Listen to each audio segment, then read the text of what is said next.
Hey guys, welcome back to this ongoing series I call Building Stuff I Want on My Own Shelf. Now, Coraline is one of my all-time favorite movies, so this was a no-brainer to make. I'll be including some tips, but there is one major tip that you don't want to miss. It will make the difference between good and magical, so stay tuned. Alright, let's get started.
As promised, I will share what I believe to be the most important tip in making a more realistic book nook.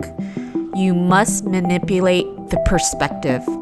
Because since it's such a tight space you're working in, you need to create an illusion to make it look bigger than it really is. In this case, I need to make the tunnel look longer. And I do this by decreasing the size of the tunnel towards the back significantly.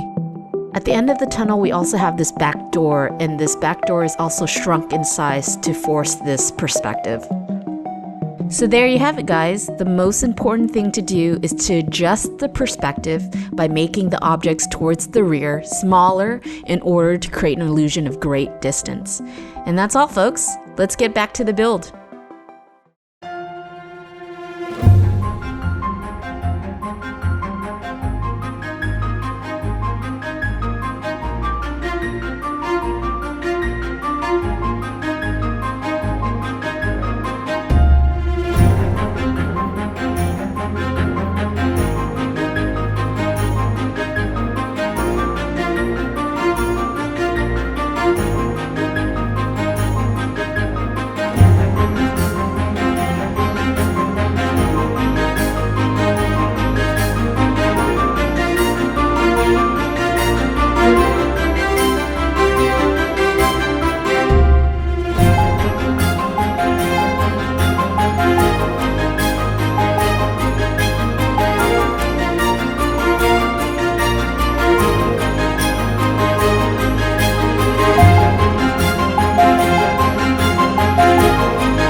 you doing here in the middle of the night? You're just in time for supper, dear.